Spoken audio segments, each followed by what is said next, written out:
Alrighty, we're here. It's episode, oh man, episode 20 already. Paper and plastic, and we're joined by guests and guests and guests.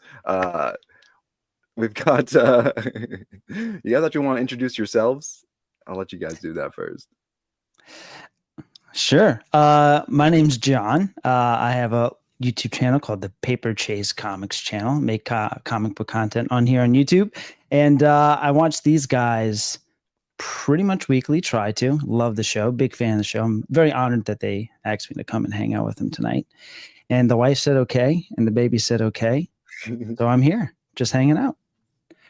You're lying. The baby did not say okay. You're right. He's sleeping. Did not say okay. Thank God he's asleep. I am Reverend Wormwood, and I am Paper Chase's official hype man. I'm the other guy on the stage waving the towels when the beat drops. Also a big fan of this show for sure. Doc Plagueis and we go a long way back, and the silky smooth voice of Sloth. So happy to be here, you guys. Thanks for having us for sure. Oh, thanks. What? This is the second time I've been complimented on my voice, and I feel so flattered. Thank you guys. I had no idea it was so silky smooth.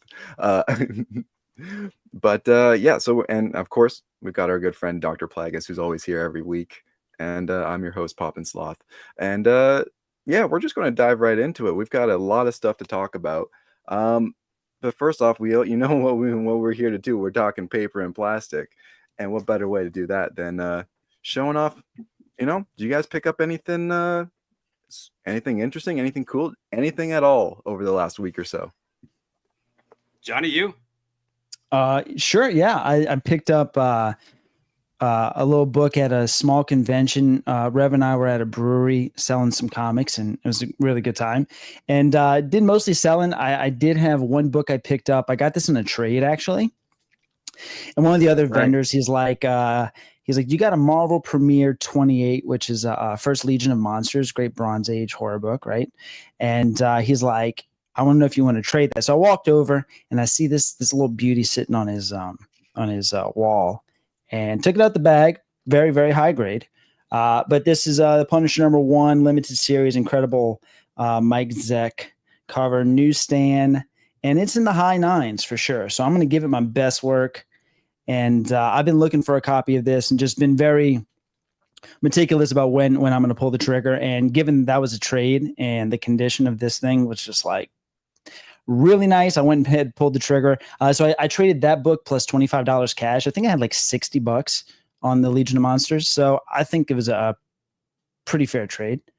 And then I got one came in today. And then the other one I got, it's the same book. So I don't buy a lot of the Mark Spears stuff recently, just because they've gotten a little crazy. But I did buy this one as soon as it came out. And this is the Evil Dead homage. Oh. And this thing is sick, dude. So one I bought when FOC first dropped on this, or before FOC. And then the other one I found at my LCS on the day of the new comic day. And so the one from Keenspot, which is you can typically pre-order Mark Spears books from Keenspot to get the jump on it before they go up in value. So that one took like until today to get in. And then because I saw the other one for $50 in my LCS, I picked that one up too. And this book's just kind of gone crazy. I think it's like $100 in that still on the aftermarket, which is nuts. Are you serious? Yeah. What? Yeah, so that's the #1 5th printing 1 in 20 variant is what that one is. Wow. That's crazy. And this book is I paid on Keenspot, I think I paid $35-40, and at the LCS I paid 40.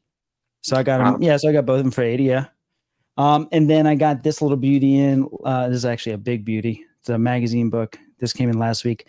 This is Savage Tales featuring Conan. I believe it's number 17. Extremely underrated Neil Adams cover, dude. Oh, and yeah, this thing is gorgeous. Dang. Yeah, the freaking whatever this giant ghost of an insect thing is, I don't know what it is, dude. I think Red Sonja is on there too as well. And beautiful book. When I buy something like this online, I'm typically looking, okay, condition wise, and is it worth getting graded? Because that's how I like to kind of find those super high grade copies, and that's probably a 9.4 or higher candidate. So I'm looking forward to that one. Gorgeous. Wow. And then I got this guy in as well. This is the facsimile 1 in 25. I got this as soon as I saw it because I have a 0.5 of the first print of this, and I just wanted to see them next to each other. And then I got this guy. This is the last one. Chamber of Chills, Annual #1. This is from Macroverse. Macroverse is doing the reprints of all the pre-code horror books. So this is kind of like their, hey, we're sorry we're taking too long. Here's a little something for you. So this is very cool because you can actually get a feel for the page quality that they're doing. So one of their big things is they're trying to replicate the golden age newspaper print page quality. And this thing, the pages inside are insane. Really, really cool, very high quality. So Wow. this. It's not magazine paper. It's like old like type print paper. Yeah. I love that. Yeah. Wow. Did you smell it? Of course. Oh, Yeah, it's that's good stuff. premium. You got to. You got to. Yeah. And that's it. What year Very did nice. that? Yeah, that was a great haul. Thanks, sorry, man. what year did the Conan book come out? That's like circa 70, I want to say 73, 74 maybe. Yeah, somewhere around there. It's kind of crazy to think that like those books are now like 50 years old almost, like, and still looking good. Yeah, man. Absolutely. Yeah. It's an anomaly, some of these things that make it to their condition that they're in this far along, Especially the magazines, because they're not going to fit in your typical short or long box that you would have for comics. You've got to go get something separate for those kinds of books, which, some people might not do. I've got I probably should get one, but I keep my magazines in like a drawer somewhere. So Yeah. and probably not taking the best care of them. So yeah, it's hard to find those in high quality. For So, sure. yeah. Because I feel like even once comics became kind of somewhat collectible, I don't think people quite were looking at the magazines in the same way. I think they were kind of like still later on down the line, we're like, yeah, these are going to be even more collectible as well. Yeah. So yeah, they're typically pretty beat up. Yeah, definitely. I still think a lot of those books, like those magazines. So a lot of the books, when you catch them in like pristine condition, because it's when they buy these books, they're literally just putting them away. Like I have now hundreds and hundreds of comics that I read once, put in a bag and board, and then now they've just been gently put to bed on my wall here. And so, as we kind of joke around, these collections that people are finding are getting less and less and less, like Bitcoin kind of shit. So it's like, John and I have joked a bunch about like there's going to be like this big tolling of a bell when the very last collection is bought, like dong dong, but I said, so the magazines for sure, but I mean those seem to be more popular and more prevalent back in the day, I believe. So I mean, I felt like some of these had to be treated the same way, but I mean, a lot of these books don't have like these black backs and they just slid all over coffee tables and shit like that, so Yeah. I didn't even know they had boxes for them, to be honest. Like, Doc, I'm same as you, man. I just got like dumb random FedEx boxes with my magazines in, and they're not even a bag and board because I don't have that, Yeah. The best is the tax boxes, like the tax paper. Oh yeah. When you go and look at a collection and they got stuff in like tax paper boxes, that's when you're about to get into the goods. Oh yeah. That is the goods right Definitely. there. Like that the anything correct other size? than a comic book box. Like if you got one of the best collections I ever bought was in trash bags, and they were literally stuffed in trash bags, and I'm just like, let's go. This sounds like some good stuff right here. Yeah. Is that the one we got from that guy's house? Was I with you in that one? No, you weren't with me. But yeah, I did get it from a guy's house. Yeah. That was the rat collection? No. Those were in big giant plastic bins, which is also Oh. a great thing as well. Fingers and toes. What's up, buddy? Hey. Rev, Doc, and one of you guys want to go next? Who's feeling? I'll let the guests Yeah. continue. Yeah. All right. Well, look, you guys. Okay. So A big time first happened over the weekend. Kind of my official first. We were at this con, and as the day was dwindling on, I happened to look across the way, and staring at me right in the face was a toy. I don't buy toys. I don't collect them really. I have a bunch of stuff above me, mostly Funko Pops are characters I like. But I keep telling me I'm not. I keep telling myself I'm not a collector of that. But I got this. I walked over. The guy had it for $25, and I pulled out a $20 bill, and I was like, "Hey man, how about for 20?" And he goes, he looks at me, squares the eyes. He goes, 22. And I was like, Jeez. The whole visual was ruined. You know, it was like I had the $20 bill. Like this was it definitively. And then I had to look like an idiot. I with my wallet, I'm like, maybe I have 2 ones. I did. But can you take a guess of what I got? Johnny, you're excluded. Can you guess who I got? Who? Gotta be a She-Hulk. This motherfucker here. Who's Hey. smart? Who knows There what's you up? go. That is that's a sick figure. I don't know when it was. I still haven't even looked at it really. I just was the thrill of the win, man. Like I had to run this past my wife. Like, I mean, by run, I mean not like run it like permission. When I brought it inside, not just now, I ran past her with it. You know, I don't want her to see it. That's awesome. She's got a gun, man. She's got a gun in there. Like, what the fuck is she using with a gun, dude? And what is this position she's in? What's going on here? Maybe it's a t-shirt cannon. Dude, Yeah. Anyway, so I got it. I thought about you guys in your honor for sure because you know I had to have plastic for a paper and plastic show. Sure. You got it. And when I got there, I saw a DVD, and I still have a PlayStation, so I can play DVDs. I saw this DVD, and I knew immediately I wanted it. I'm gonna show you so I can start off here. It is Dolph Lundgren's The Punisher.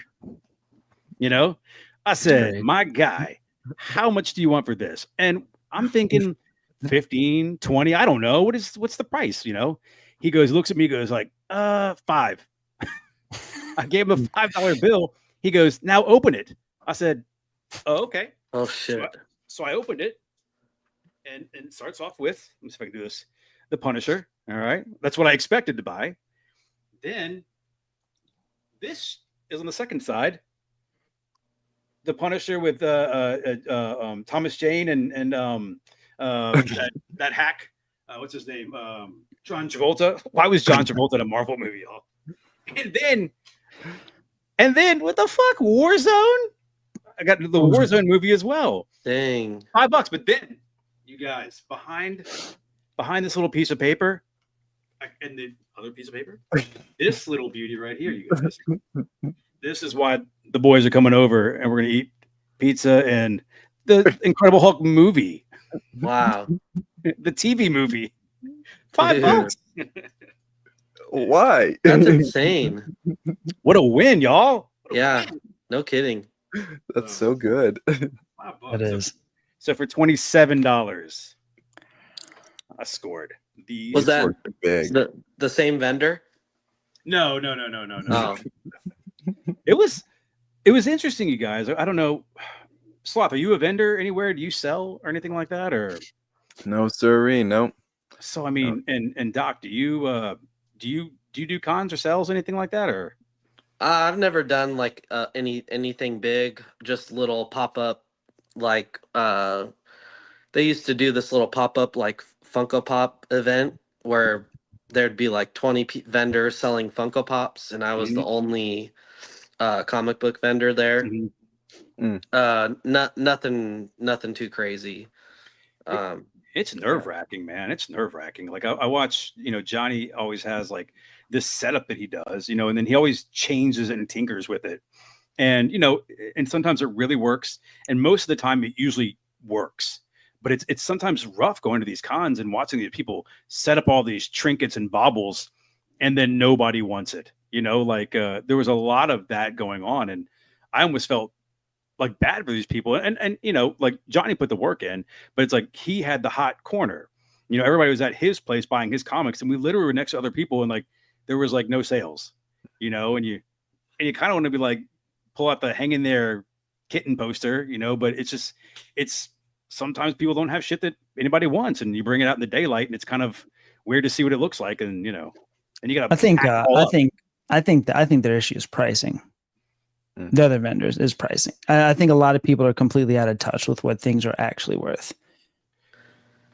Definitely. It's really interesting because like so I lived in Victoria, BC for a while, and we would have not annual, it was like twice a year, like a toy show that would go on at our big like community center. So there was probably, I don't know, 50 tables, like big rows, and lots of stuff that you wouldn't expect to see at a toy show. A lot of stuff you would expect to see at a toy show, but then there's this weird middle ground of like this, handcrafted or like hand painted stuff that you would expect in that kind of setting wouldn't do well, but they find a niche. They find this weird middle ground if they're really good at finding that middle ground. Like they know their audience, so they bring stuff to a toy show that would sell at a toy show because it makes sense. So it's interesting hearing. I mean, it's probably a very common thing where people, create something and not really know who they're going to sell it to. They just create it thinking, oh, I'm just going to create it without that consumer side of it in mind. Which, they do with comics all the time, right? When there's some stuff they put out from the top publishers that, who's buying that, Gwenpool #1 that came out the other week, right? I didn't. Oh, shit, you're right, dude. You're right. There's some major Gwenpool's got a little bit of it's like a cult following, I feel like. It's not like massive, but the people that love Gwenpool love Gwenpool. Yeah. But so we're talking about the people who's buying Silverhawks cover number 94, right? Limited to like 4. Yeah. Yeah. Doc, do you have anything to show for us for show and tell? Yeah, I do. So over the weekend, what did I pick up?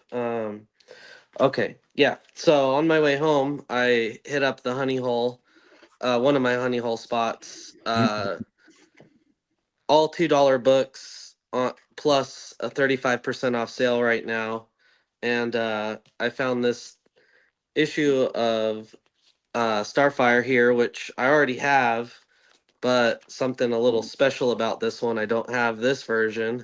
And John will appreciate this. Yeah, buddy. Only the final story. Always Very love nice. finding those. That's a lot of fun. Sorry, I gotta ask. When you're comic hunting, are you opening the books and flipping through, or is there something that indicates? No, so usually you could tell. I don't know if it'll pick up well here, but you can kind of see the black line down the middle. Oh, okay. Also, they'll feel a little bit thicker than your normal comic, because the print on those is like more of a. It's not cardstock, but it's like more of a magazine type print. So it gives it a little more, feels a little more dense. Is that the right word? Sloth. They're still freaks, man. They're still freaks. Like I've been hunting with Johnny. We're in the same comic book shop, and he literally it's almost like his eyes roll back in his head, and he does that little hand thing, and then he'll pick it up, and he's like, "This one weighs more." I'm like, "How? You're flipping them? How does it weigh more?" Like your figures are feather light, you just feel it, But and so I know Doc has that too. If we've I've done one video where it was my little brother was in town. It's the first time him and I ever been comic hunting together. And this is kind of when I first got into the hobby, and I was like, let's go hunt for Mark Jewelers. And I was like, that's the objective is only just find how many Mark Jewelers are buried in the back issue bins. So we go to a comic shop, and I think I only found one. But the way I found it was, your first thing is you want to go to a title in an era where, you can kind of narrow it down. It's really like not every single book, go to like Bronze Age is typically where you're going to look. And, certain like Incredible Hulk, Tomb of Dracula, those are, have a lot of Mark Jewelers in them. And like Plagueis was saying, If you just scroll through the top, you can kind of see that black line kind of poking out, and then that's your indicator right there. And then just kind of open it up and boom. But it is funny to like set that little goal. Like, let's see if we can just go find some Mark Jewelers in a shop somewhere. Well, it's also sorry, Doc. We'll get back to you here in a Oh second. no, you're good. You're good. But like, I don't know if we even have them in Canada. Like, I actually don't know if I've ever come across one at like any of my local shops that would have bought like, collections or whatever from our local guy. So I'm actually now really curious to go and look, because I don't know if I've ever come across one. Yeah. Yeah, I wonder if I mean they'd probably have to have gotten their hands on a collection from America, right? Mhm. Yeah. I don't know. Yeah. I mean, you're not far from like the Everett area, so I mean not like the border is not too far from northern Washington, which there is several bases up there, and some of my friends out in that area that hunt for these just find them by the box out there. Yeah. They're not. It's weird because I would say where I am, there's actually an army base like 10 miles outside of my town here, and like I don't come across them that often in our shops. So it's kind of weird that there isn't more. I find them more often like when I'm in Portland or Seattle area. A collection I bought a few years back came from Southern California, and the guy it was an original collector collection, and he was in the army, and so like 40% of the collection was Mark Jewelers. It was insane. I mean, huge chunks of ASM, all Mark Jewelers. Nice. Hundreds of copies of Justice League, all Mark Jewelers. I mean, it was really crazy. And I'd known about them, and I would like hunt for them here and there, but it wasn't a big objective. But it wasn't until I acquired that collection that I was like really became fascinated with them, and now it's like one of the top things on the list every time I'm out hunting. So anyways, moving on. Yeah. This weekend, I've just been spending a lot of money on comics lately. Had a trip to Portland 2 weeks ago, spent a bunch of money down there. So I kind of wanted to clear out some extra inventory that I had, some figures and just a couple short boxes of books that I didn't want anymore. So I took them down to a couple of the local shops here and traded in for some store credit to kind of get my weekend hunt in. And I was able to finally get a copy of this. Hey. Very All nice. right. Yeah. Nice. Direct copy, so no Mark Jeweler here. But that's fills a pretty big hole in fills a hole in my Hulk run. Pretty sequential run minus that issue, so I got that in there now. Wait. What are you trying to do? What do you? Am I talking to somebody who's embarking on an Incredible Hulk run or a Hulk run? Are you going for that? Holy shit! I could help you out with that majorly. Oh, okay. Let's talk. Yeah, I think once I'd kind of got my hands on those, I mean, I had a nice chunk of Hulk, but I don't know how to put this. So John made his video about his Hulk 181, right? And I just remember, I may have told this story before, but I just remember watching that video and just thinking like, I'm so happy for him as a friend, but like at the same time, like I'm gonna enjoy this for him because I will never experience this, right? Like it was just insane. And then like a week later or 2 weeks later, I had the opportunity to get one for a crazy good price, got one. And then like within a matter of 6 months, I had my hands on 3 copies. It's crazy. And yeah, it just motivated me to start piecing together my Hulk run. That collection that I was just talking about that I'd bought, had a nice chunk of Hulk. A lot of it was Mark Jewelers as well. So yeah, I'm piecing it together. Definitely, I probably Nice. got about 100 plus issues of Incredible Hulk. So Does it Sweet. go? And it goes up into the. Correct me. Does it get to 400?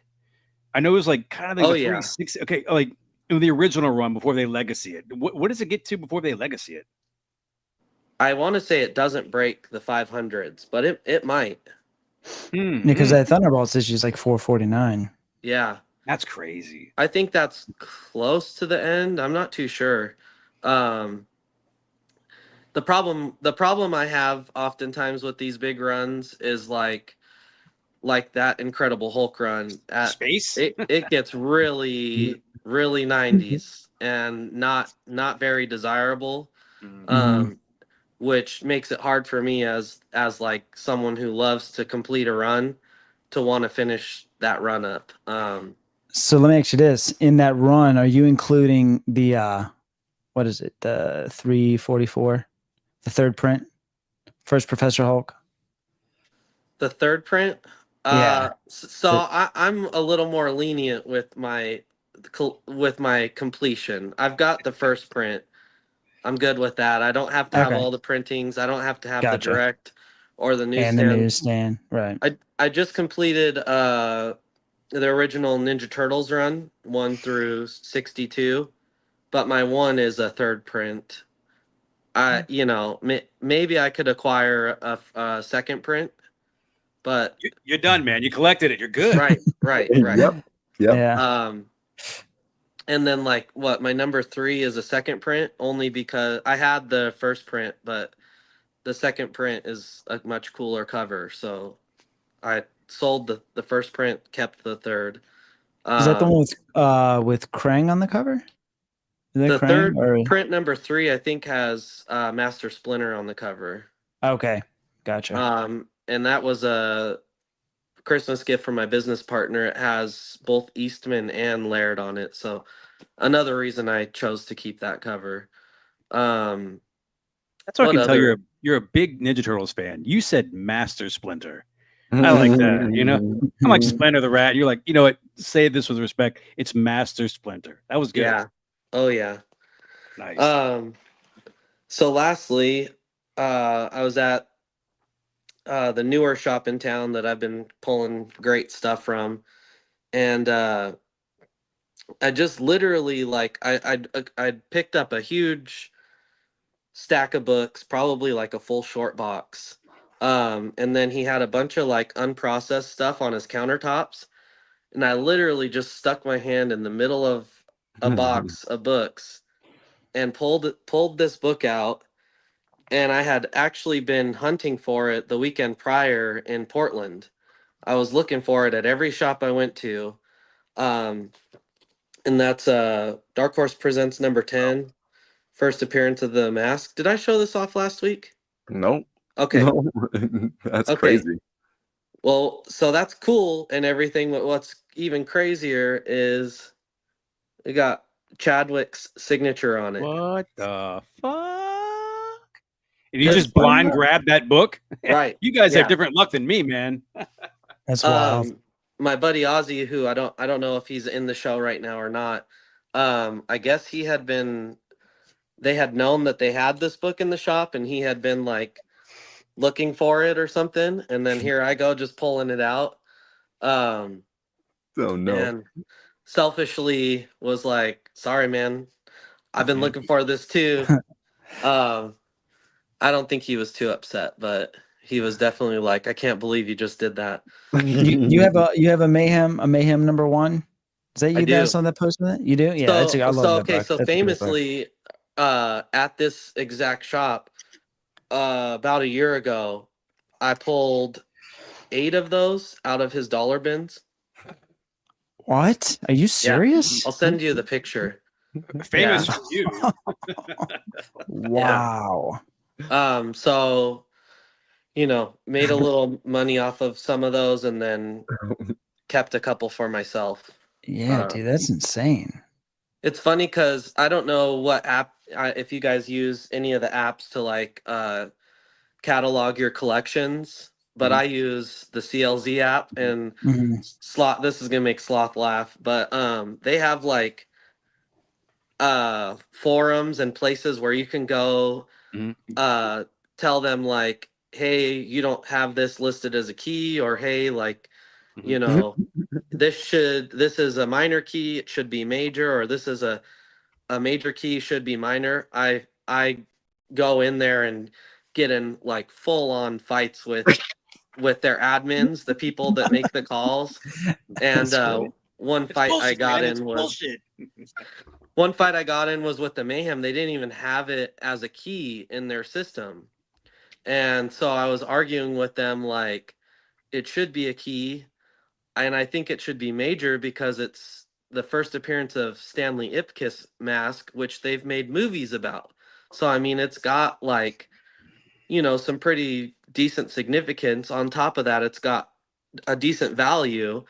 And then I think I said like, how are you not going to have that as a major, but you have this book and this book as a major? And then like the next day, I You showed up as house. I refreshed it, and the books that I said shouldn't be major because this one's not, they changed them down to minor. Like, Uh-huh. Nice. yeah. So wait. So basically, you've become in this scenario comic book Karen. Yep, yep, Oh, yep. totally. Yeah. Oh, I'm That maybe sentence one- was right there, man. I was feeling it. There you go. well, it's I funny love because it. me and Rev have argued about Punchline before. I got in a really heated debate with with one of the admins over Punchline's key significance. That COVID character. Yeah. And I think I got blocked or something. It was pretty funny. That's awesome. I was love doing it. I was doing like polls on Instagram where everybody had agreed she should be major worthy, Yeah. and then I would share that in the argument. Yeah. Yeah, it was pretty funny. I'll have to pull Where's those this up. Plagueis at? I want this guy back. Bring that guy I back. know. Yeah, very passionate about her. I don't know why. I know.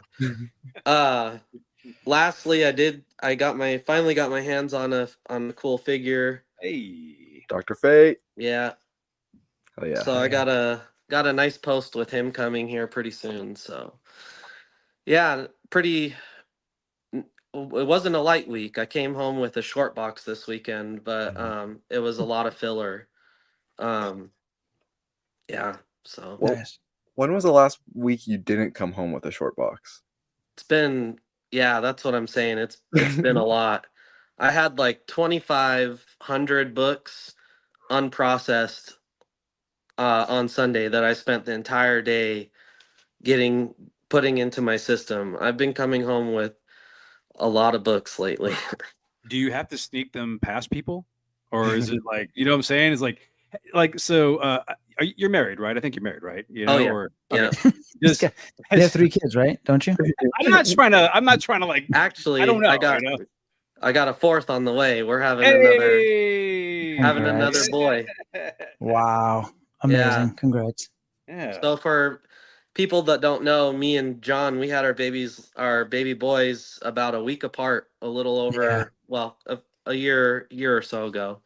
Yeah, Yep. so we're already having another. It's pretty crazy. It's awesome. You're Yeah. gonna stop when you get the whole collection, or what? Like, how many kids you got? You got 4? Are they all Yeah. boys? You got any girls? Yeah, so 2 girls. Okay. My first 2 were 2 girls, Mhm. and then I had a boy, and then I was like, we're good. That's it, Well, I guess we had to even the odds. So This is your fault solely, by the way. yeah. So are you married or? Yeah, we Okay, are. okay, you're married. Okay, cool. All right. So I know, I'm just kidding. But I love so the minivan is coming then, right? Like, or do you already have the minivan? I mean, we got the SUV that's just it's got the same amount of room. Let me guess. Honda Pilot. Yeah. Isn't she? I'm pretty sure Yeah. I sent you. You know that because I sent you a picture, right? No. It's got Oh, that's TVs, man. It's got No. TVs in it. Uh-uh. Yeah. We got That's a like brand new one. Really well, at a nice. certain point, you just have so many people in your family, you just have to get a Honda Pilot. I feel like is Yeah, what right. it is. Yeah. Yeah. It's got a lot of room. Enough room Speaking- for It does. It does. Speaking of room, man, are you gonna have to cough the one up you're in? No, definitely not happening. Uh, No, we moved a few months back and got a nice, really big place that accommodates the growing family. So we're good. Yeah. the growing Nice. the growing family and the growing collection. Yeah. No Yeah. kidding. yeah, yeah. Yeah. No, Uh, I don't have to sneak anything by. I work hard, and I guess one of the topics we wanted to get into is kind of funding the hobby. John does a lot of collection buying and checking out collections, and your channel hits a lot on the financial side of comics as far as values of books and buying collections and kind of building towards your goals while using the hobby to get yourself there. And that's I dabble in some selling, and that allows me to save up some extra money to buy collections and stuff. But before we get into that, I don't want to skip Sloth. Oh, you remembered me. Yeah. And I That's want to cool. say hi to everybody in the chat because there's been a lot of people. Yeah. Lots of people congratulating you, buddy. Fingers and thank you. toes. Emily. Yeah, a lot of our regular crowd has Derek. come from the Paper Chase channel, so we really appreciate the promotion that you guys have given us, and yeah. Oh, of course, man. Mhm. Love all these people in the chat. Derek. yeah. Derek is. I don't know how Derek does it. I'm just He's anything that I everywhere. watch. He is. I'm convinced there's clones of him Yeah. or bots or something, dude. He is on every podcast that I watch. He's there. Actually, I got a question for you, Derek. You watch Den of Nerds? Oh. Let me know in the chat if you watch Den of Nerds. Because if you were to pop up, because I listen to Josh from Den of Nerds like probably daily. It's the most consistent podcast I would say I listen to. And I'm just like, one day Derek's gonna pop up in here and it's just gonna blow my mind. But yeah, Derek's a great guy. Emily and Fingers and Toes are great people as well. And Zim, I know, is in here somewhere, I think, too, huh? Zim, Oh, yeah. man. Yeah. Yeah, I think doesn't the comic book community awards, don't they have like a category for like best supporter or whatever? Like someone that's in the chat constantly. I mean, I just feel like, yeah, that's him. I mean, Yeah, he should just, if he there doesn't- shouldn't really be a, If he doesn't nominees win other that than him. this year. yeah. Don't call Absolutely. it a comeback. So, Oh yeah. So I was gonna say I've got a small. It's all plastic. This go around. Nice. Found the Adam Strange Platinum Edition from McFarlane. He's in the gray stealth suit from the Tom King series that came out in 2022, around then sometime. Then I finally found a Rat City Oh, there you go. Platinum Edition, the McFarlane That's figure. cool.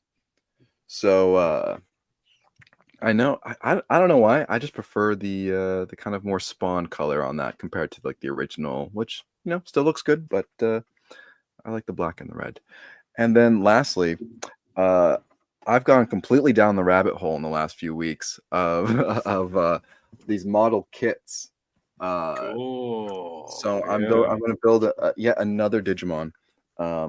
Nice. It's That's cool. It's just like building action figures. It's a good way to kind of like work towards enjoying it, have it on display, and they look really cool. And Yeah. I feel like I can't find Digimon stuff, and that's one of the franchises of my childhood that I just, every time I see that stuff, I'm like, man, I just want to pull the trigger and just buy it because it looks awesome and it's sweet and it's way cooler than Pokemon. So don't even come at me, bro. Like, Therein lies a question for you, and I say this with all respect and humility. I know I'm older than you, so Digimon is something that was never on my radar. Neither was Pokemon, but I was wondering what people.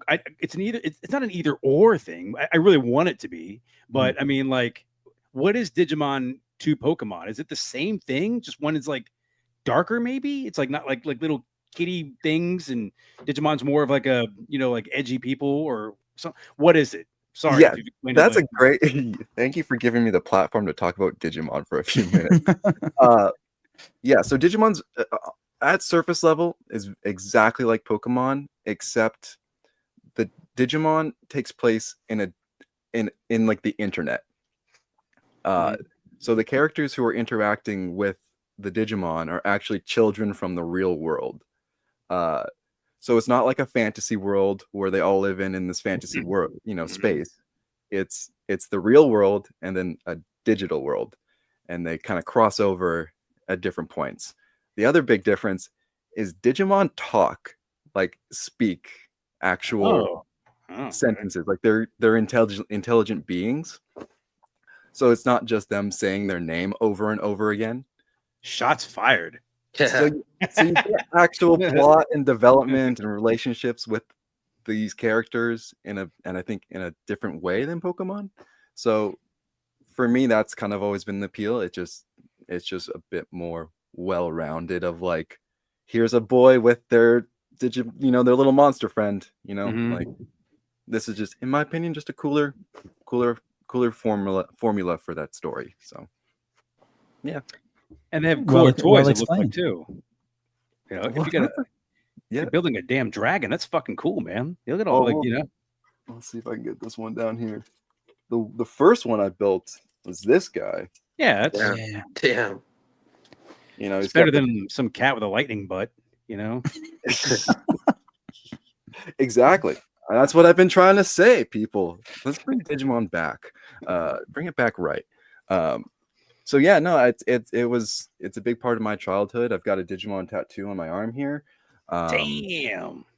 It was just so cool when I grew up. It was just like 90s, early 2000s at its peak, in my opinion. So Let's see that tattoo again, man. It look good. You don't flash that enough. Let's go.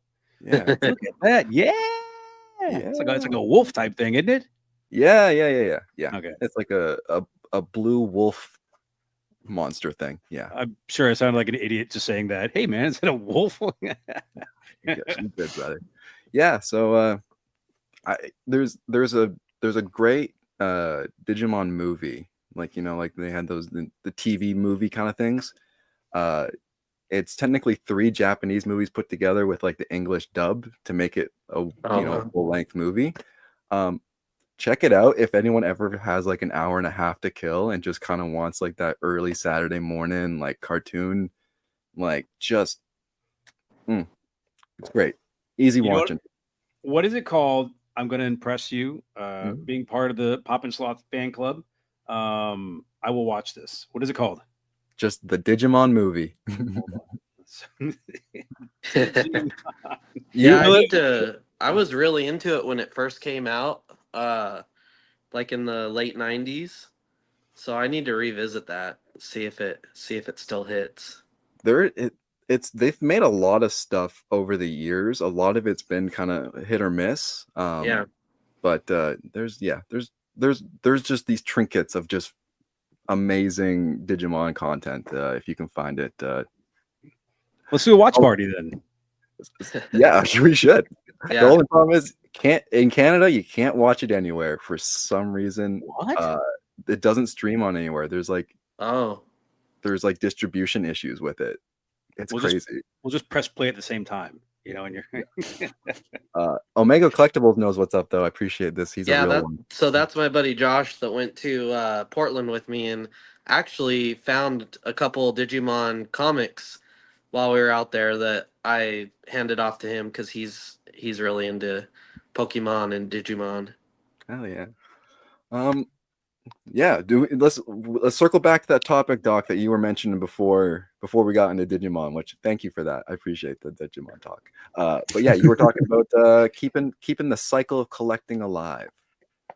Yeah, I just kind of wanted to give John the floor to talk about kind of what he does and what his channel is all about. I know he kind of just touched on it briefly in the beginning. But John's been a huge inspiration, so much that without really thinking about it, almost stole his channel name. In the graffiti hobby that I come from, a move like that, they'd call it biting. Totally wasn't my intent. And it wasn't until like things had already kind of got rolling that I was like, oh, the names are very close. So much so that like when I go to my subscriptions, we're like right next to each other, and I'm just like, I thought it was a great name. I heard, I was like, that sounds cool. Yeah. I mean, it fits for what we're talking about. But a much different channel, in a great way. I think he brings there's a lot of channels that talk about values. There's a lot of channels that, where the guys buy collections. I feel like so many of those you're seeing a lot of the same stuff. Whereas when John's buying collections, he's really like, the thumbnail will be like amazing collection, super rare book, something along those lines. And like I'm thinking I'll probably know what the book is or whatever, and then it's totally nothing I've even ever heard of. He really hits some of these like very unique comics that you would have never expected to have any kind of value. What was the Art Adams book you picked up a while back and made a video about? Yeah, that was a Young Allies 6, which is a fairly modern book. And it's the Arthur Adams 1 in 20 variant. Yeah. And it was just one of those books that, is the last book in the print run. Not a whole lot of people were reading it. You're talking about like the early 2010s.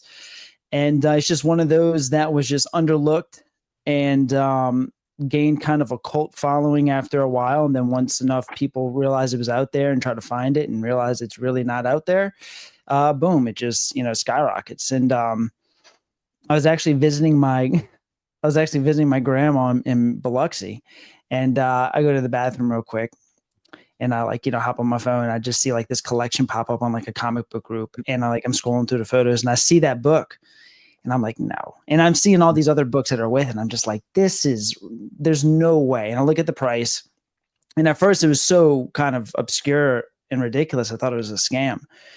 And so I reached out to the guy, and sure enough, the guy was, he was legit. Obviously, I got the collection in, but it's just one of those that it just kind of shows you the more you know, if you can broaden your knowledge on not just like super old books or vintage books or even key issues, but just modern books, variants, low print runs, errors, and things like that, and of course, key issues. All of that just kind of helps you in your hunting game, and then you just use that knowledge however you want to benefit you and your collecting. Yeah, definitely. Do you ever feel like there's information you want to withhold, like you don't want to put certain I have information on eBay hunting that I tend to keep close to the vest, because it's already a very highly saturated area where, people are just constantly on it. And I think a lot of this stuff, if you really just kind of look into it more, you can kind of figure out yourself. Yeah. But in one of my videos, I even did like kind of a joke where I was like, and the secret to finding really good books on eBay is, and then I just 7x the speed of that segment, and then of course you really can't tell what I'm talking about. Yeah. So there's stuff like that, but of course, my goal is to share information. Even in the collection videos that I do, it's great to showcase a collection, because a lot of people, myself included, love watching somebody buy collections, because in a way you kind of experience that vicariously through somebody else. I love watching like Very Gary, right, is the one that started me off, and even Dave Engers. Mm-hmm.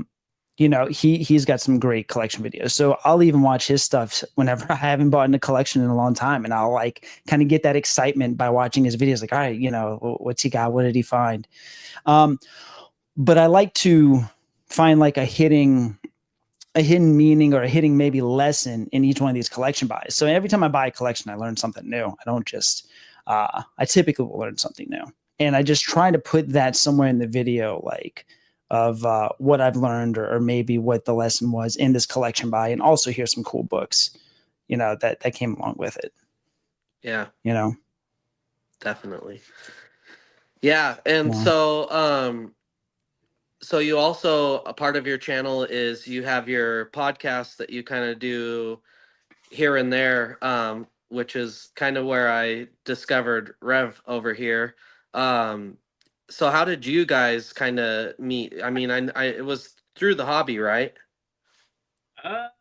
No, actually, so we have a mutual friend who sometimes pops in and says some fun things that make us laugh. But he it's COVID, so it was COVID for sure. And my friend calls me up and he's like, hey, my friend John is selling comic books on Instagram tonight. It's his first, I guess, John, I think it's maybe your first one or something like that. Probably. Like, can you come and support him and watch the show? And I was like, yeah, my wife and daughter were in San Francisco at the time. So I had time to drink and watch Instagram comic show, which I didn't even know was a thing. I was kind of like, what is going on? I was not a big Instagram person. In fact, John, if I'm not mistaken, I really think I think it's when I downloaded Instagram was to watch you, so Oh, wow. 700 hours later, you've ruined my life. But I started watching the show, and what happened was I've always read comics on the periphery. When I was a kid, I read a ton all the time. All the money when I was a kid was dumped into it. And then, girls and go-karts kind of thing happened, and just kind of slid away. But I'd always get like trade paperbacks for my brother for Christmas, or I would read things now and then. I kind of knew like the big storylines that were happening, but the 90s were lame for everybody. So I mean, like, so I never caught like the onslaught and all that shit like that. This was no part of my world. But I remember watching John's show, and he was showing off the McFarlane Batman run, and I had all that when I was growing up, and I was like, oh shit, So I'm watching this thing, and I'm having a few adult sodas, and I'm like, well, damn, and I think I bought one of the Batmans from you. So right then and there was kind of like a strange ignition. I went to my parents' house the next day, which is a Sunday. It was stupid, and I'm like tearing through the house, like, where are my old comic books? And they gave me this plastic Tupperware tote, like John was saying earlier. And I'm immediately looking for like my Amazing Spider-Man 298, 299, 300, and 301, because I had them all. And I know my brother had them as well, and they were not in there. And I was like, where the fuck are these things? So I called my brother, who's living in Ohio, and he just like cavalierly said like, oh yeah, I sold them back in college for beer money. And I was like, well, I'm putting in my half glasses, and I'm pulling out my book, and I'm like, well, you know how much they're worth now, dickhead? Height of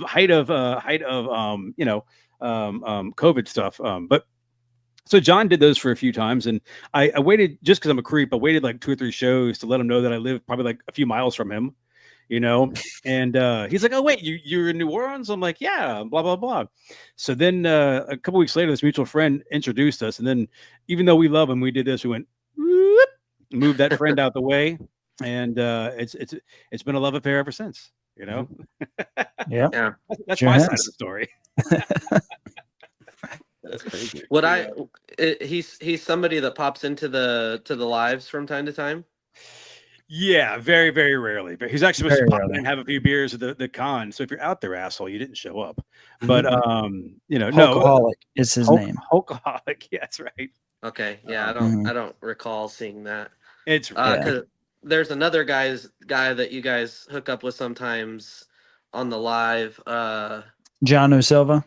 Yeah. Okay, I thought you were gonna say Walk. You're making me so happy. The one time I was on, I think he was on as well. So yeah.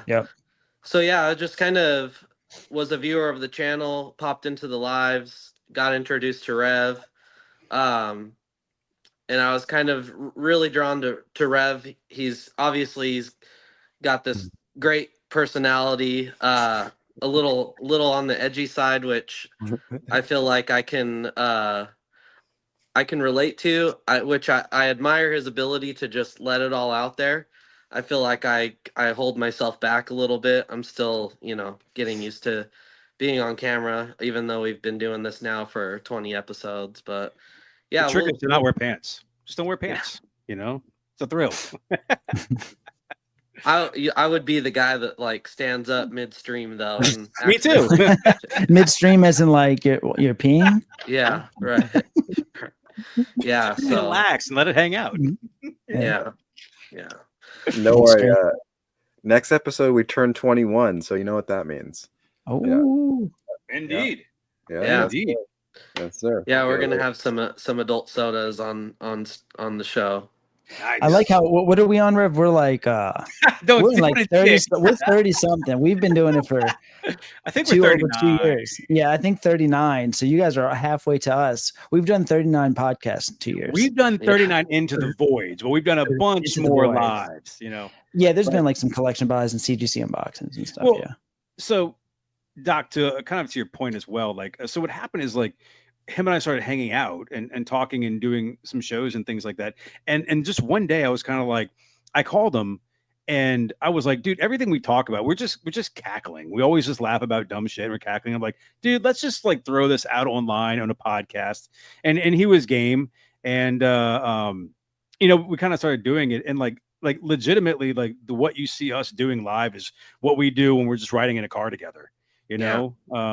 He's intelligent, makes good observations, and I don't know shit about comic books really other than reading them. So, we have a good like juxtaposition, and he hasn't yelled at me yet, but I didn't think Sinners was as good as he thought it was. And I was at his house last Sunday and he kicked me out. I didn't kick you out. You left. You could have stayed. Yeah, that's kind of how Sinners was this all started too. Was, I mean, me and Malcolm had a little group chat with another friend.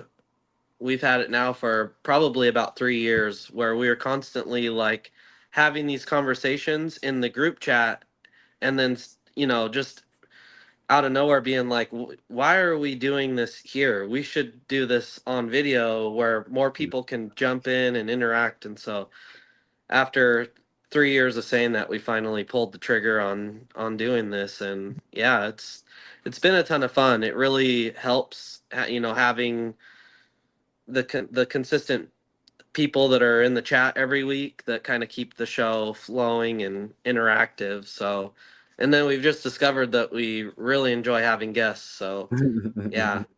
Well, it helps if you have a guy who's got a voice as silky smooth as this. Yeah. I've actually reached out to Pop and Sloth and have him record some stuff for me, so that at night when I turn the lights off in my room, I'm gonna hit play and he can talk to my wife in a sweet way. You don't listen past the first 10 minutes. It gets listen to that, my God. So Samrock's one of our loyal viewers. He said, not sure if it's the same, but Digimon Adventures is available on Tubi in Canada. I just checked.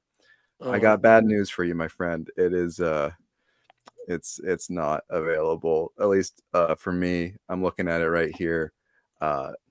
Currently content unavailable. Oh wow. So breaks my heart. But is he on the east side of Canada? He's on the other coast. He's on that side of it. But there is a different Digimon adventure that's also available. But those are movies, not the TV show from the 2000s, which is what we want. We want that original, glorious 2000s animation. That still holds up, in my opinion. Yeah, I see Fable in the chat. What's up to him? His show's coming back, so everybody go check him out too. He'll be on here within a few episodes as well. So it's time to get him on. Cool. Oh yeah. Speaking, sorry, we're going to do our, so really quick before, because I'm thinking of Samrock, because he went to Toronto Comic Con, or he went somewhere over the last week, and so he sent me a couple pictures that I will pull up here in a second. Then we'll do the sponsor, and then I got our mystery game for you guys here. I think Danny sent some stuff to the page as well. Yeah. I'll try to pull those up here as well. Okay. Samrock picked up a couple sweet DC issues here. I don't know if you guys can see this very well, but this Superman, That's cool. So that was I think his first day there, and he had sent me those as well and said something along the lines of like, "This is all I picked up this weekend." yeah, And I asked him like, like why so little, and he had said Hmm. that he went to the con with a specific goal in mind to find certain books, and he just wasn't able to. I really got to commend him on his ability to just stick to a plan, because I certainly don't have that ability. Yeah, for sure. and a quick correction: it was Niagara Falls Comic Con he went to, and then he also picked up a couple sweet DC books from his flea market, which I'm jealous. Oh yeah. These Green Lanterns and this Justice League annual, that Joker, Dude, that was in that con we just had. That was in my dollar bins. I saw it and I'm just like, I don't know if I want to put this in here. But then I did, and I saw like 3 people pass it up. I'm like, how are you not buying Wow. that? That's so Yeah. nice. It's such a great underrated cover. Yeah. Look at that. oh, Green Those are Lantern all- in general is just such a, like, people are just sleeping on it. I'm picking up so much Green Lantern right now. It's You mean sleeping on it in what way? Let me. So this is interesting to me because Green Lantern's always been fascinating because I don't I get it, but I don't get it. Like when I come across Green Lantern stuff, I like it, but it gets this weird, like he's almost like Spider-Man from Marvel. There's like so many different colored lanterns and they all do different things. It's hard to kind of wrap my head around it, and I don't even know who I'm supposed to call the Green Lantern. Is it Hal Jordan? Is it like it's all these different guys? So when you say you're a Green Lantern fan and you're picking it up and people are sleeping on it, I don't know which one I'm sleeping on. Like there's so much Green Lantern, you know? Yeah, there's a Oh. lot. I'm on a goal right now to pick up, aside from the original Golden Age run, because it's very, very expensive, every single Green Lantern book. Jesus Christ. You're crazy, bro. You're What did crazy. you bought an old mall? Is that what you moved into? Like Yeah, it's, wife, we bought a Borders.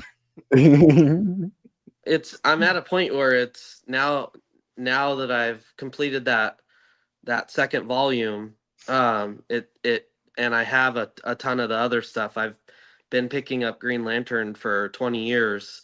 I feel like it's at a point now where it's really attainable. So yeah, new goal. We'll see what happens. Hell yeah. But yeah, as far as, yeah, it's really tough because a lot of it flows into itself as well. Like there's Green Lantern Corps, and there's like, all the Red Lantern and Sinestro Corps and all of that stuff. It all really, it's one of those things where if you're kind of not reading it all, it's a tough thing to just jump into. I would say, like, Blackest Night is a good kind of a standalone story. Mhm. But there's so much more involvement aside from Green Lantern in that's why it is. But What about Absolute? What do you think about Absolute? It's slow so far, but I like where it's going. I think I'm gonna like it. I like where that biker went, like right into the shield. Ganoush. Yeah. Yeah. That was sick. Yeah. That was awesome. Pretty good. We're obviously farther along in Wonder Woman, but that's kind of my favorite. Kelly Thompson, bro. Yeah. Kelly Thompson. She's a writer. She's great. Yeah. Oh yeah. Well, we do want to talk about our good Oh, shoot. sponsor, Yeah. our good friend Imperial Comics down in Texas, who runs a lovely little shop. I shouldn't say lovely. He's expanding. His space is huge. I love this video because it's just like a sea of comics in that one couple room, in those couple Like rooms. his house. Yeah, he wishes. Yeah. But yeah, like I love.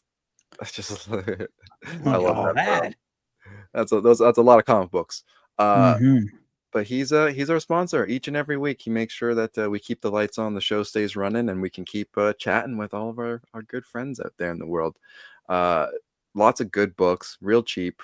He usually does a nightly sale on his Instagram stories, but that must be coming up maybe pretty soon here this evening. I'm sure he'll have a few things up. Otherwise, he's got a website you can check out. Lots of great stuff. 20% off the entire website. Lots of stuff you can pick and find some. What was it? He's got a lot of fill issues. That's what we like to call it, right? Yeah, it's broken down by, runs or character, and just a ton of sequential stuff. So yeah, if you're looking to fill in your runs, that's the place. Yes, sir. He's got 2 accounts. Which one's the main? Just for everybody who hasn't followed him yet on Instagram. Imperial Comics.text. Okay, cool. Yeah. Follow both, because I think the second one is a place where he kind of sells like a lot cheaper stuff, and his main page is kind of where he puts more of the key more valuable books. But it all intertwines. So like the stack that I've built up with him is a combination of both pages, some cheaper books, some more expensive stuff. And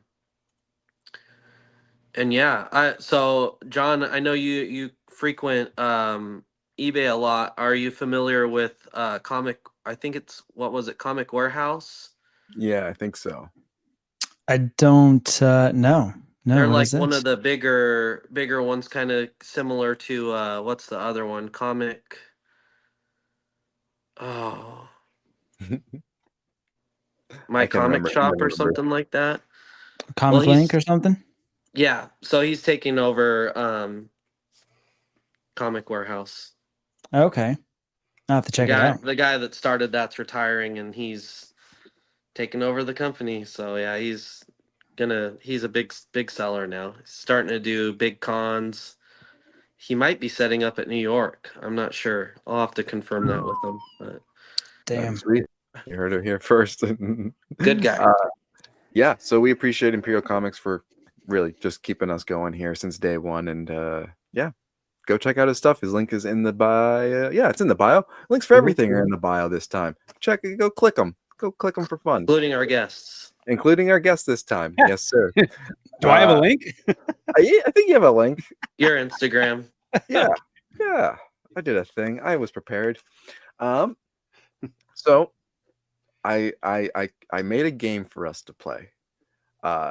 The game we've played in the past was, Marvel or DC. I put up a couple obscure characters. You try to guess who it is. Oh. I ran out of obscure characters. Mostly because I didn't have the time to find them. So this game's a little bit different. I take it you guys, we read a decent amount of the comics that are coming out these days, I presume. We're familiar with a couple of the different artists. So I found you would think the easy thing would be to do cover artists. We're going to be looking at interior art. Oh no. Actually reading. However, I tried to pick artists who did interior pages who are usually cover artists.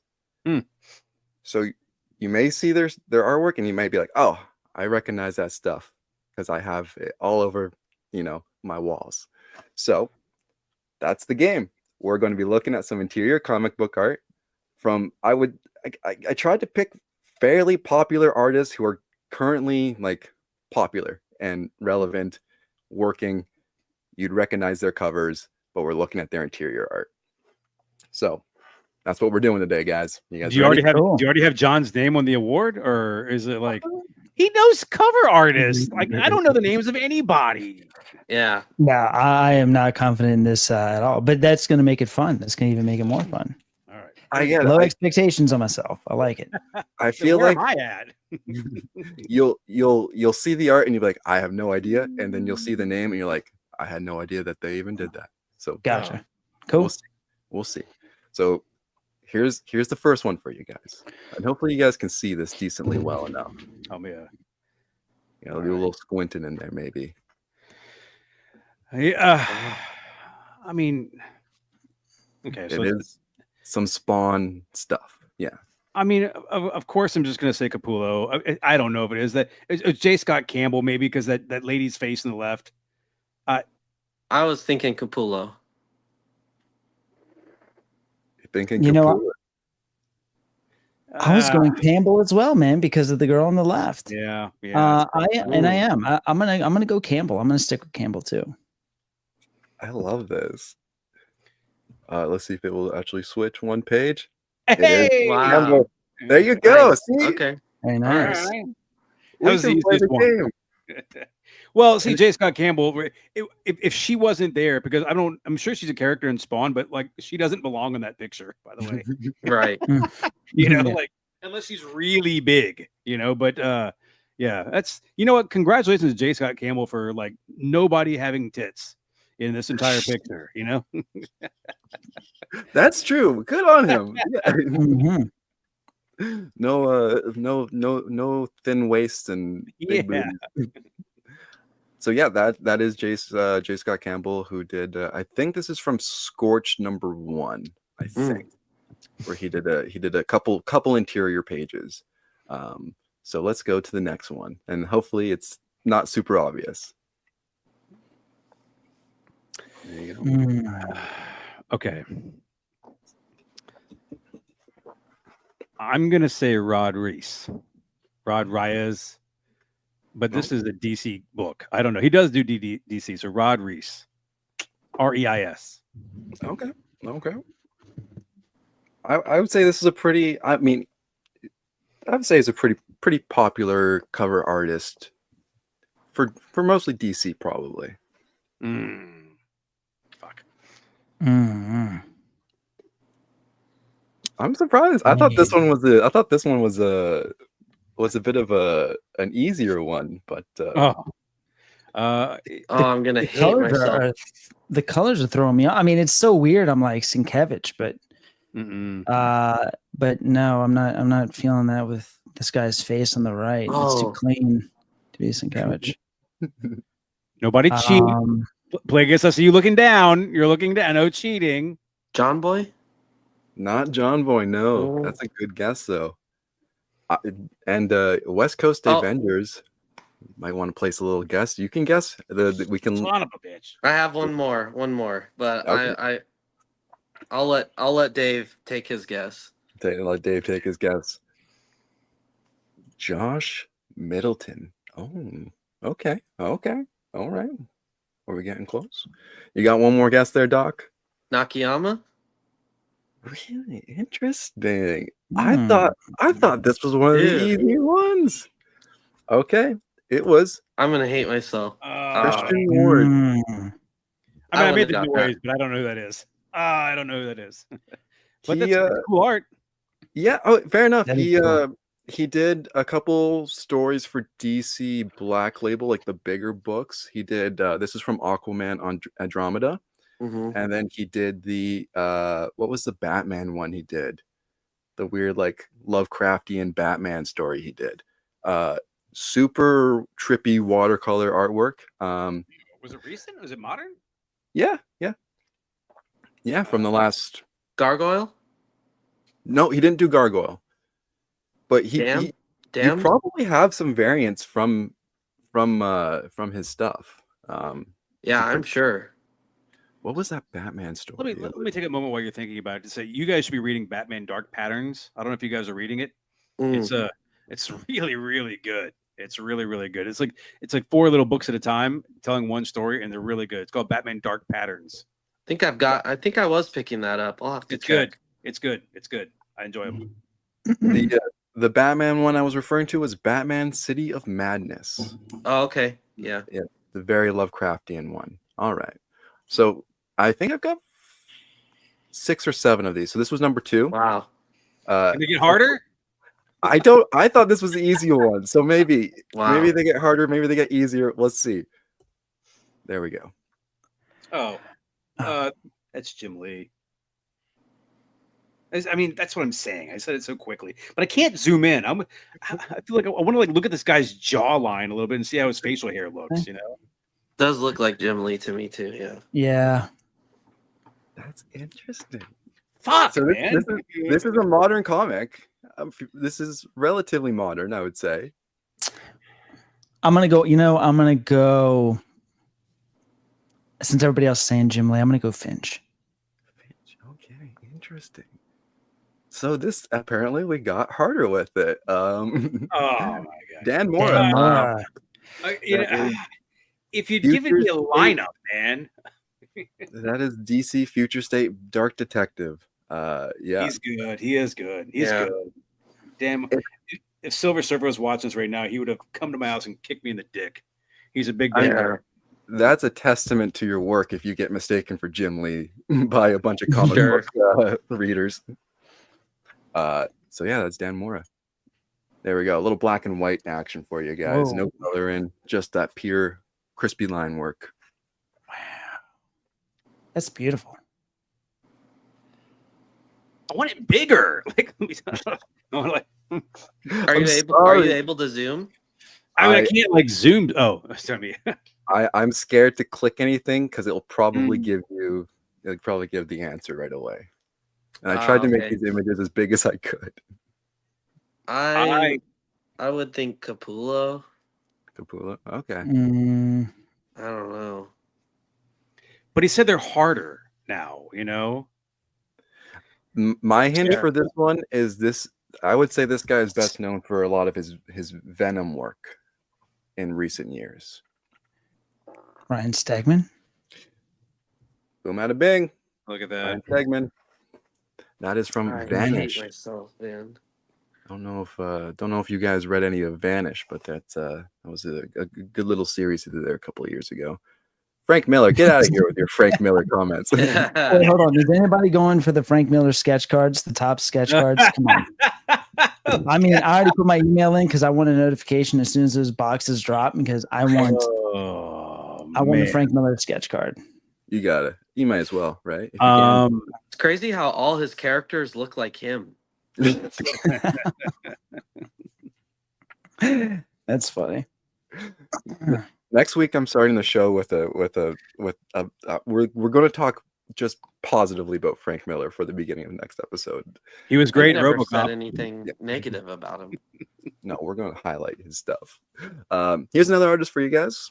A little bit of DC stuff here from Interior Comics. I've totally read these guys. I've seen this art. I've seen this artist. I don't have the name, but it looks like the guy who did like the what was Batman Year One, but it's not. I know that. Mm, You win, man. But I've seen this guy's art and I like it. You know that you have a book. Sometimes the story is great and the art is terrible, and you can't enjoy the book. But whenever I see this guy's art, he makes the book better. If the writing is bad, I've seen it before. You know, and I don't know who he is or she is. Anyone else? Anyone recognize? I don't have any of anything on this one now. them? Really? If Okay. nothing else, people are gaining appreciation. You know. Yeah. So Give This the art- chat some time on this. Yeah. I'll give a little hint for you guys. He does a lot of work with Tom King. Mm. Done a couple series. Oh, All with DC. Maybe not the most popular of series, but there's been a couple he's done specifically with Tom King. Oh, give me I a love minute. it. Yeah. He's flipping through the books. Yeah. Where's he going? He's disqualified. Any answer he comes back with is disqualified. Hey, he's not using. If he's using physical media, that Dude. ain't. He's all right. Do you got an answer? Sook? Nah. Nah. He came No. back with an answer too quick like that too. That was weird. He used a lifeline.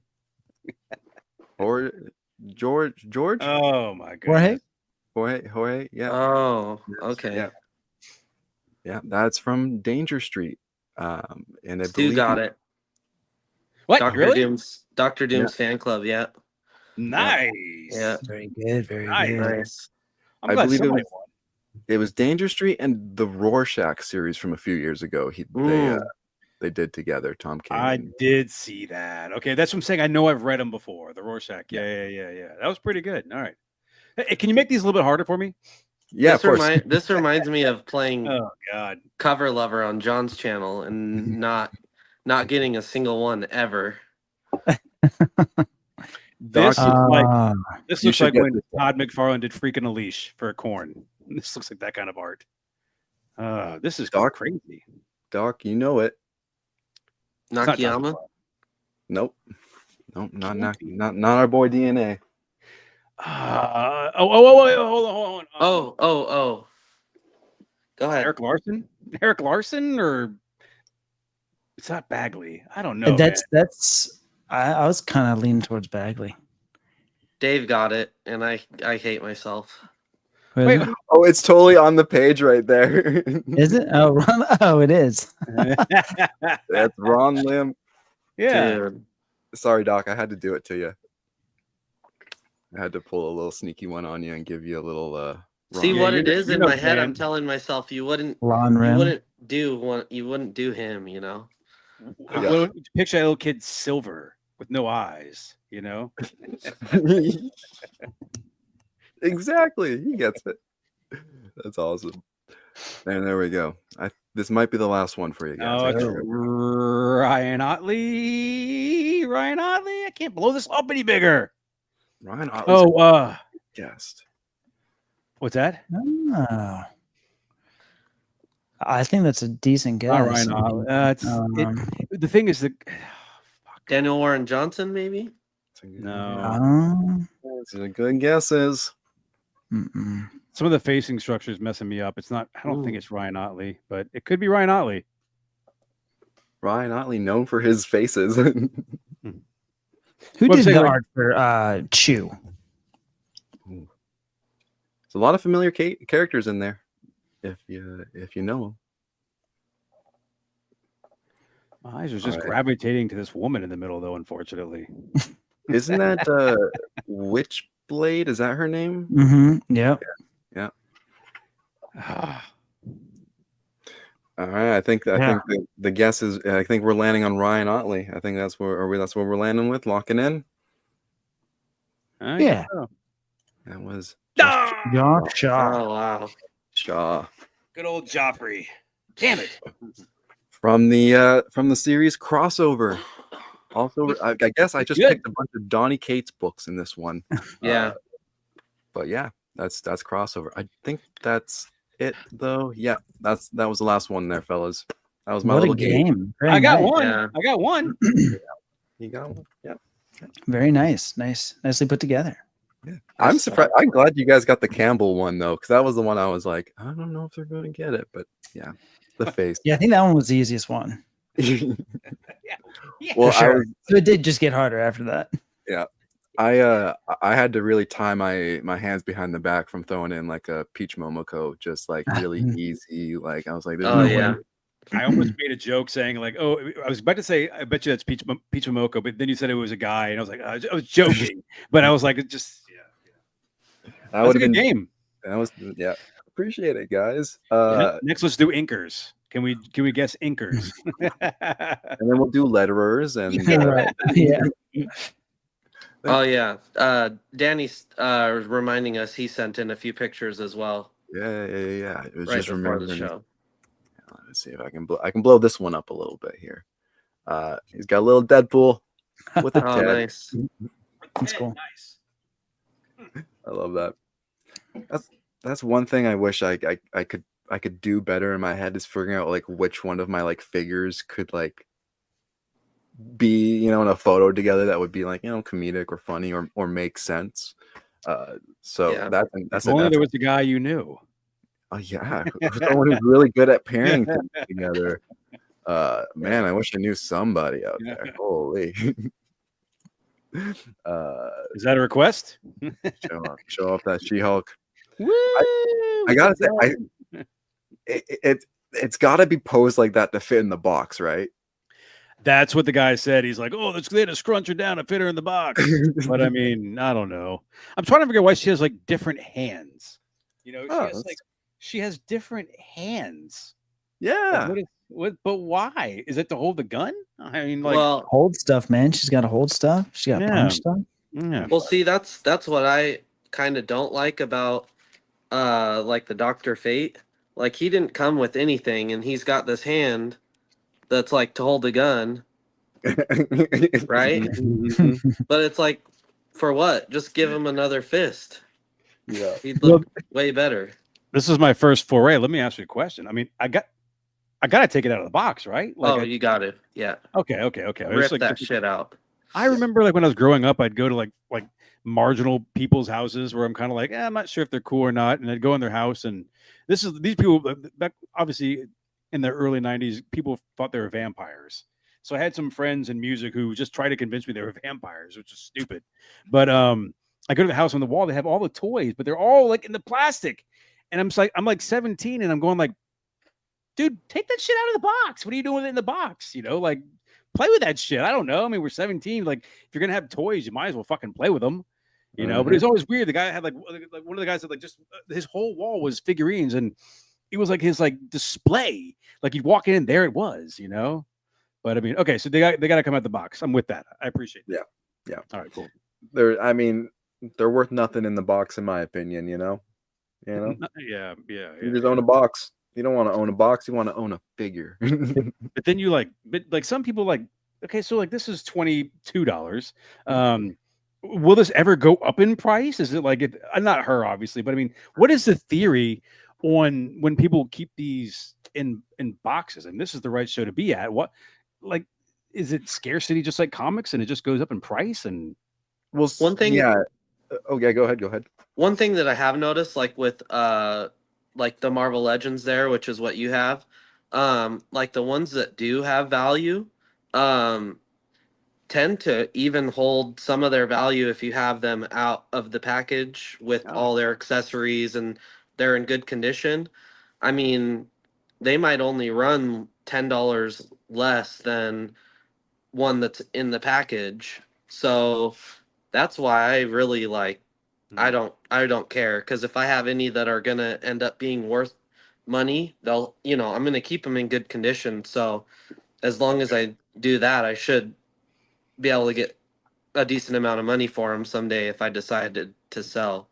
I'm not making fun of anybody either, by the way. Let me say that because I often have the power of putting my foot in my mouth and pissing people off, but I'm not trying to make fun of people. I didn't understand it, and like when I was a kid, I just didn't get why this guy had a bunch of like wrestling figures in boxes on his wall and why he thought he was a vampire, So I had two things going on at once, And it seems like a lot of it's just whatever character like doesn't get produced for a few years, like doesn't get a figure, like those are the ones that seem to you see a little bit more value on those ones. But then once they get a re-release or a new updated figure, it's like the value goes real one way or the other on it.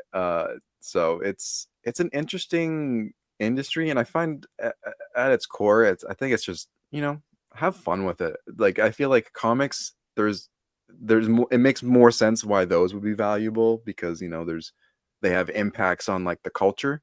I don't think toys really have that kind of same impact. That would make sense to have like a certain big price tag, especially for like modern stuff. You got an old 90s, 80s, 70s Transformer.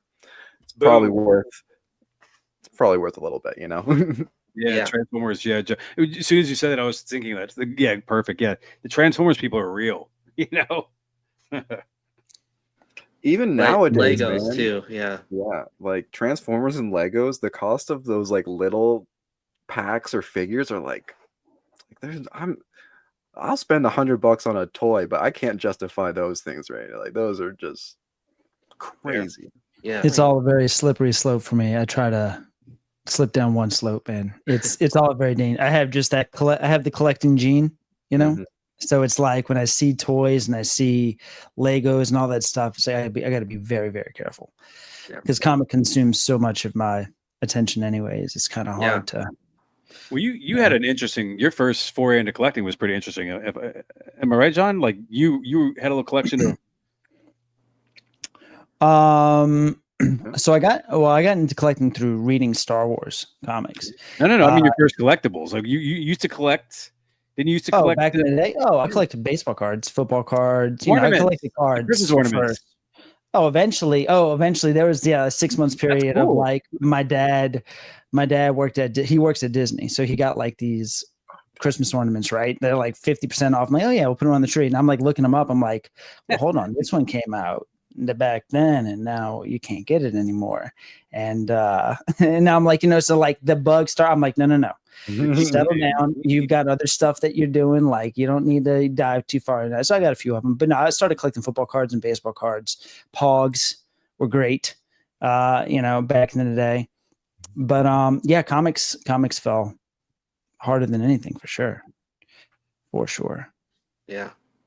I will say, I'm glad that the thing I'm falling down, these model kits, it's like part of the problem I feel like with some of the things I dive down, it's like I'll buy them and then I'll open it and then I put it on the shelf and then like I might not come back to it for like a month, 2 months, 3 months, or it ends up in like storage somewhere. At least with this, and same thing with like Legos or anything that you kind of like build, at least you spend like some time with it, before you're just like, and it's on display. You get to kind of, I don't know, not get your money's worth, but you get to spend that time with something you invested in, I guess, which I think is a kind of a cool, I don't know, added bonus to something like that. Yeah.